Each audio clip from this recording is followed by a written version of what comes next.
அகிலத்தின் அன்பான சொந்தங்களுக்கு இனிய வணக்கம். இன்று உலகின் முக்கிய செய்திகளோடு இணைந்திருக்கின்றீர்கள். இந்தியா மீது கணிசமாக வரி உயர்த்தப்படும். ட்ரம்ப் வெளியிட்டுள்ள புதிய அறிவிப்பு.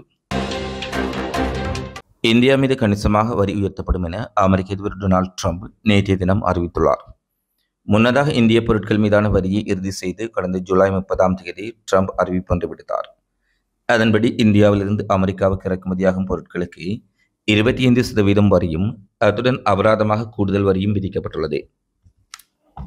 ஆகஸ்ட் 7 முதல் இந்த நடவடிக்கை அமலாகும் என அவர் தெரிவித்துள்ளார். ரஷ்யாவுடன் வர்த்தக நடவடிக்கைகளை இந்தியா மேற்கொள்வதால் இந்தியா மீது அபராதமாக கூடுதல் வரி விதிக்கப்பட்டிருப்பது இங்கே குறிப்பிடத்தக்கது.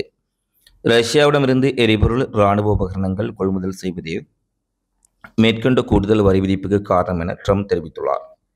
இந்த நிலையில் இதுகுறித்து தமது சோசியல் ட்ரூத் சமூக தளத்தில் குறிப்பிட்டுள்ள ட்ரம்ப், ரஷ்யாவிலிருந்து அதிகளவு எண்ணெய் மட்டும் இந்தியா வாங்கவில்லை, அதனைத் தொடர்ந்து வெளிச்சந்தையில் பெரும் லாபத்திற்காக விற்பனை செய்கின்றது. ரஷ்யாவால் உக்ரைனில் மிகப்பெரிய அளவிலான போர் அங்கே மேற்கொள்ளப்பட்டு வருகின்றது. ஆனால் இந்தியா அதை பற்றி கவலை கொள்ளவில்லை. இதன் காரணமாகவே இந்தியா மீதான வரியை கணிசமாக உயர்த்துவதாக அவர் குறிப்பிட்டுள்ளார். ஆயினும் இந்திய பொருட்களுக்கு அமெரிக்காவில் ஏற்கனவே விதித்துள்ள வரியான 25%-உடன் இன்னும் கூடுதலாக எவ்வளவு வரி விதிக்கப் போகின்றார் என்பதை அவர் இன்னும் தெளிவுபடுத்தவில்லை. எனினும் இதன் தாக்கம் இந்தியாவின் ஜிடிபியில் 0.2%-க்கு மேல் செல்லாமல் இருக்கும் என்று பொருளாதார நிபுணர்கள் கணிக்கின்றனர். ஆகையால் அமெரிக்க அரசின் கூடுதல் வரி விதிப்பு நடவடிக்கை இந்திய பொருளாதாரத்தில் பெரிய அளவிலான தாக்கத்தை ஏற்படுத்தப் போவதில்லை என்றும் அறிவிப்புகள் வெளியாகியுள்ளது. உலகளவில் சீனா அமெரிக்காவுக்கு அடுத்தபடியாக அதிகளவில் கச்சா எண்ணெய் இறக்குமதி செய்யும் 3வது பெரிய நாடாக இந்தியா திகழ்கின்றது. கடந்த காலங்களில் மத்திய கிழக்கில் இருந்து அதிகளவு எண்ணெயை இறக்குமதி செய்த இந்தியா 2020 உக்ரைனில் ரஷ்யா படையெடுப்பை தொடங்கிய பின்னர் மேற்கத்திய நாடுகளின் பொருளாதார தடை நடவடிக்கையால் பாதிக்கப்பட்ட போது ரஷ்யா தள்ளுபடி விலையில் எண்ணெய் வர்த்தகத்திற்கு அழைப்பு விடுத்தது.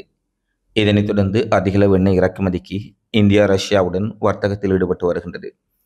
இதனிடையே உக்ரைனுடனான போர் நிறுத்தத்திற்கு ரஷ்யாவை அமெரிக்கா தொடர்ந்து வலியுறுத்தி வரும் சூழ்நிலையில் ரஷ்ய அதிபர் புடின் அதற்கு ஒத்துக்கொள்ளவில்லை. இதனால் ட்ரம்பினுடைய முயற்சிகள் தோல்வியடைந்துள்ளதாக தெரிய வந்துள்ளது. இதனிடையே ரஷ்யா மீது கடும் நடவடிக்கைகளை ட்ரம்ப் எடுத்து வருகின்றார். அதன் வெளிப்பாடாக இந்தியா மீதும் கூடுதல் வரி விதிப்பு அமைந்திருப்பதாக கூறப்படுகின்றது. இதன் காரணமாக இந்தியா அமெரிக்கா இடையில் ஏற்பட்ட நீண்டகால நட்பில் பெரும் விரிசல் ஏற்பட்டு 2 நாடுகளின் உறவு முறிவடையும் நிலைக்கு வந்திருப்பதாக அரசியல் ராஜதந்திரிகள் தெரிவித்துள்ளார்கள். சிரியாவில் மீண்டும் மோதல், இடைக்கால அரசுக்கு கடும் நெருக்கடி.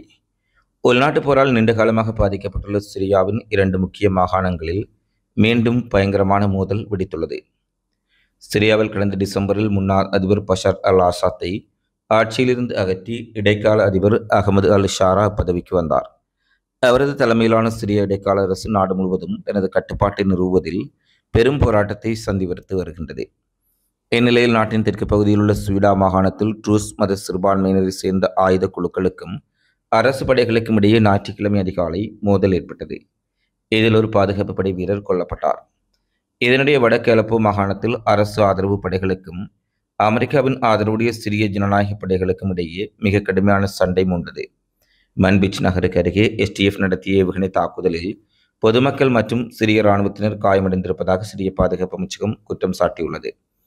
அமெரிக்காக சிரிய ஜனநாயக படைகளுடன் ஒரு ஒப்பந்தத்தை அமல்படுத்த இடைக்கால அரசின் அதிகாரிகள் முயற்சிகளை எடுத்து வருகின்றனர். இந்த நிலையில் அரசு படைகள் நடத்திய தாக்குதலுக்கு பதிலடியாகவே ஏவுகணை தாக்குதலை தாம் நடத்தியதாக எஸ்டிஎஃப் விளக்கம் அளித்துள்ளது. சிரியாவின் புதிய இடைக்கால அரசு அதிகாரத்தை செலுத்த போராடி வரும் நிலையில் வடக்கிலும் தெற்கிலும் ஒரே நேரத்தில் வெடித்துள்ள இந்த மோதல்கள் நாட்டின் ஸ்திரத்தன்மைக்கு மிக கடுமையான சவாலாக உருவெடுத்துள்ளதுடன் புதிய அரசுக்கும் நீடித்திருப்பதற்கான கேள்விக்குறிகளை ஏற்படுத்தியுள்ளது. அணுசக்தி திட்டம், ஈரானுக்கு பாகிஸ்தான் ஆதரவு.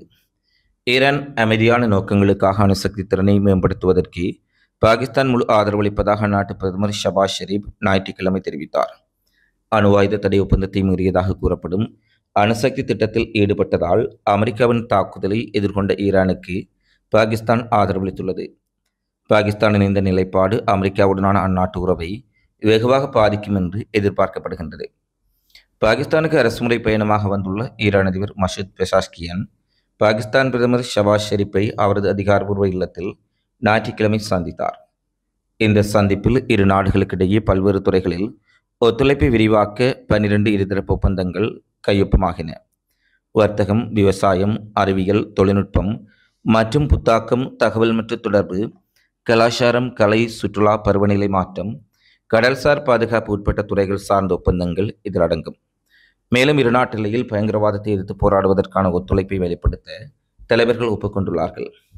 சந்திப்புக்கு பின்னர் நடைபெற்ற கூட்டு செய்தியாளர் சந்திப்பில் பாகிஸ்தான் பிரதமர் ஷபாஸ் ஷெரீப் அமைதியான நோக்கங்களுக்கு பயன்படுத்த அணுசக்தி திறனை மேம்படுத்த ஈரானுக்கு உரிமை உள்ளது. இவ்விவகாரத்தில் ஈரானை பாகிஸ்தான் முழுமையாக ஆதரிக்கின்றது. ஈரான் மீது இஸ்ரேல் அத்துமீறி நடத்திய தாக்குதலுக்கு கண்டனம் தெரிவிக்கின்றோம். தங்களை தற்காத்துக் கொள்ள பதில் தாக்குதலில் ஈடுபட்ட ஈரானுடன் நாங்களும் துணை நிற்கின்றோம். இதேபோன்று காசாவில் இஸ்ரேல் தொடர் தாக்குதல்களை நடத்தி வருகின்றது. காசாவில் நடந்து கொண்டிருக்கும் மனித உரிமை மீறல்களை தடுக்க சர்வதேச சமூகமும் குறிப்பாக முஸ்லிம் நாடுகளும் தலையிட வேண்டும் என்று தெரிவித்தார். முன்னதாக லாகூரிலிருந்து இஸ்லாமாபாத் விமான நிலையத்திற்கு வந்தடைந்த ஈரான் அதிபர் மசூத் பெஷாக்கியனை பாகிஸ்தான் பிரதமர் ஷபாஸ் ஷெரீப் நேரில் சென்று வரவேற்றுள்ளமையும் குறிப்பிடத்தக்கது. பாகிஸ்தானை நேட்டோ நாடுகள் அல்லாத ஒரு முக்கிய கூட்டாளி என்று அமெரிக்கா அறிவித்துள்ள சூழ்நிலையில் ஈரான் பாகிஸ்தானின் இந்த புதிய நெருக்கம் முக்கியத்துவம் பெறுகின்றது. ஏற்கனவே ஈரானுக்கு எதிராக பல்வேறுபட்ட சதி நடவடிக்கைகளை இஸ்ரேலும் அமெரிக்காவும் மேற்கொண்டு வரும் சூழ்நிலையில் ஈரானின் அணுசக்தி திட்டத்திற்கு பூரண ஆதரவை பாகிஸ்தான் வெளிப்படுத்தி இருப்பது ஈரான் பாகிஸ்தான் இடையான உறவில் புதிய அத்தியாயத்தை ஏற்படுத்தும் என்று பலரும் கருத்து வெளியிட்டுள்ளார்கள். உலகின் மிகப்பெரிய விமான தயாரிப்பு நிறுவனங்களில் போயிங் நிறுவனம் முக்கியமானது. உலகின் மிகப்பெரிய விமான தயாரிப்பு நிறுவனமான போயிங் பயணிகள் விமானங்கள், போர் விமானங்களை தயாரித்து உலகளவில் விற்பனை செய்து வருகின்றது. இதனிடையே அமெரிக்காவின் செயின்ட் லூயிஸ், செயின்ட் சார்லஸ், மிசோரிஸ், மஸ்கவுட், எலியோனேட்ஸ் உள்ளிட்ட பகுதிகளில் போயிங் நிறுவனத்தின் போர் விமானங்கள் தயாரிப்பு தொழிற்சாலைகள் அமைந்துள்ளது. இங்கு 3200 ஊழியர்கள் போர் விமானங்களை தயாரிக்கும் பணியில் ஈடுபட்டு வருகின்றார்கள். இந்நிலையில் இந்த ஊழியர்கள் இன்று முதல் வேலை நிறுத்தத்தில் ஈடுபட்டுள்ளார்கள். ஊதிய உயர்வு உட்பட பல்வேறு கோரிக்கைகளை வலியுறுத்தி ஊழியர்கள் வேலைநிறுத்த போராட்டத்தில் ஈடுபட்டுள்ளார்கள். இதனால் போர் விமானங்கள் உற்பத்தி மிகப்பெரிய அளவில் பாதிக்கப்பட்டுள்ளதாக கூறப்படுகின்றது. இந்திய விமானங்களில் தொடரும் கோளாறு, நடுவானில் மீண்டும் ஏற்பட்ட அதிர்ச்சி. கொல்கத்தாவுக்கு சென்று கொண்டிருந்த ஏர் இந்தியா எக்ஸ்பிரஸ் விமானம் நடுவானில் ஏற்பட்ட தொழில்நுட்ப கோளாறு காரணமாக பெங்களூருக்கு திருப்பிவிடப்பட்டது. பெங்களூரிலிருந்து வந்த எங்கள் விமானங்களில் ஒன்று தொழில்நுட்ப கோளாறை திறந்து விமான நிலையத்திற்கு திரும்பியது. பாதுகாப்பான முன்னெச்சரிக்கை தரையிறக்கத்தை மேற்கொள்வதற்கு முன் எரிபொருள் மற்றும் எடையை குறைக்க விமானம் வட்டமிட்டது என்று ஏர் இந்தியா எக்ஸ்பிரஸ் செய்தி தொடர்பாளர் தெரிவித்துள்ளார். பயணிகளை கொல்கத்தாவுக்கு அழைத்துச் செல்ல மாற்று விமானம் ஏற்பாடு செய்யப்பட்டது. விமானத்தில் ஏற்பட்ட தொழில்நுட்ப கோளாறு குறித்து விமான நிறுவனம் விசாரித்து வருகின்றது. விமானத்தில் இருந்த பயணிகளின் எண்ணிக்கை குறித்த விவரங்கள் வெளியிடப்படவில்லை. இதேவேளை நடுவானில் பறந்து கொண்டிருந்த மற்றொரு ஏர் இந்தியா விமானத்தின் உள்ளே கரப்பான் பூச்சிகள் இருந்ததால் பயணிகள் அலறியடித்தார்கள். இந்த சம்பவத்திற்கு விமான சேவை நிறுவனம் மன்னிப்பு கேட்டுக்கொண்டுள்ளமையும் குறிப்பிடத்தக்கது. அண்மைய சில மாதங்களாக ஏர் இந்தியா விமானங்கள் தொடர்ச்சியாக கோளாறு மற்றும் தொழில்நுட்ப பிரச்சனைகளில் சிக்கியிருப்பது அந்த நிறுவனம் மீதான நம்பகத்தன்மையை மிகப்பெரிய அளவில் மக்கள் மத்தியில் கேள்விக்குட்படுத்தியுள்ளது. செங்கடலில் படகு கவிழ்ந்த விபத்தில் உயிரிழந்தவர்களின் எண்ணிக்கை அதிகரிப்பு. ஏமனில் செங்கடலில் படகு கவிழ்ந்ததில் உயிரிழந்த அகதிகளின் எண்ணிக்கை 76ஆக உயர்வடைந்துள்ளது. ஏமனின் அப்ஜான் மாகாணம் அருகே 187 அகதிகளை ஏற்றி சென்ற படகு நடுக்கடலில் கவிழ்ந்தது.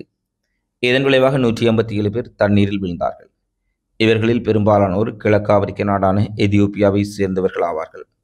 கான்பார் மாவட்டத்தின் கடற்கரையில் 54 உடல்கள் கரையொதுங்கியுள்ளது. மேலும் சில உடல்கள் வேறொரு பகுதியில் கண்டெடுக்கப்பட்டன. இதுவரை 32 பேர் மீட்கப்பட்டுள்ளார்கள். மீதமுள்ளவர்களை தேடும் பணி தொடர்ச்சியாக நடைபெற்று வருகின்றது. உலகம் முழுவதும் அதிக சுமை காரணமாக அகதிகள் பயணிக்கும் படகுகள் தொடர்ந்து விபத்துக்குள்ளாகும் சம்பவங்கள் அதிகரித்துள்ளது. கடந்த சில மாதங்களில் மட்டும் நூற்றுக்கணக்கான அகதிகள் படகு கவிழ்ந்த சம்பவங்களில் இறந்துள்ளமை குறிப்பிடத்தக்கது. அகதிகள் பாதுகாப்பற்ற முறையில் படகுகளை பணிக்கமர்த்தி பயணிப்பது இதற்கு காரணம் என்றும் பலரும் தெரிவித்துள்ளார்கள். கடந்த வாரம் தெற்கு இஸ்ரேலில் உள்ள ஒரு தளத்தில் பெட்ரோல் ஜெட்ரிகேன் வெடித்ததில் ஒரு IDF இராணுவ சிப்பாய் பலத்த காயங்களுக்குள்ளாகி இருப்பதாக இஸ்ரேலிய இராணுவம் தெரிவித்துள்ளது. இந்த சம்பவம் கடந்த வாரத்தில் எகிப்திய எல்லையில் உள்ள பெரான் பிராந்திய படைப்பிரிவு தளத்தில் நடைபெற்றிருப்பதாக தெரிவிக்கப்பட்டுள்ளது. மேலும் இது குறித்து இராணுவ காவல்துறை விசாரணைகளை நடத்தி வரும் சூழ்நிலையில் இந்த தாக்குதல் ஒரு பயங்கரவாத சம்பவம் எனவும் இந்த இராணுவ தளத்திற்கு அருகாமையில் வெடித்த பயங்கர குண்டுவெடிப்பினால் இந்த சேதம் ஏற்பட்டிருப்பதாக தெரிவிக்கப்பட்டுள்ளது. ஒரு இராணுவ சிப்பாய் காயமடைந்திருப்பதுடன் மேலும் சிலர் சிறு காயங்களுக்கு உட்படுத்தப்பட்டிருப்பதாக தெரிவிக்கப்பட்டுள்ளது. இந்நிலையில் எகிப்துக்கு அருகாமையில் இருக்கக்கூடிய இஸ்ரேலிய இராணுவ முகாமில் வெடிவிபத்து சம்பவம் ஏற்பட்டுள்ளமை இஸ்ரேல் இராணுவத்திற்கு அதிர்ச்சி ஏற்படுத்தியுள்ளது. ரஷ்ய நீர்நிலைகளுக்கு அருகில் 2 அமெரிக்க அணுசக்தி நீர்மூழ்கி கப்பல்களை நிறுத்த ட்ரம்ப் சமீபத்தில் உத்தரவிட்டதை அடுத்து கிரெம்ளின் அமெரிக்காவுக்கு கடுமையான எச்சரிக்கையை விடுத்துள்ளது. நாடகம் மற்றும் மக்களை திசை திருப்பும் நடவடிக்கைகளில் அமெரிக்கா ஈடுபடுவதாகவும் அணுசக்தி வாய்வீச்சு குறித்து எச்சரிக்கையாக இருக்க வேண்டும் எனவும் ரஷ்யா வலியுறுத்தியுள்ளது.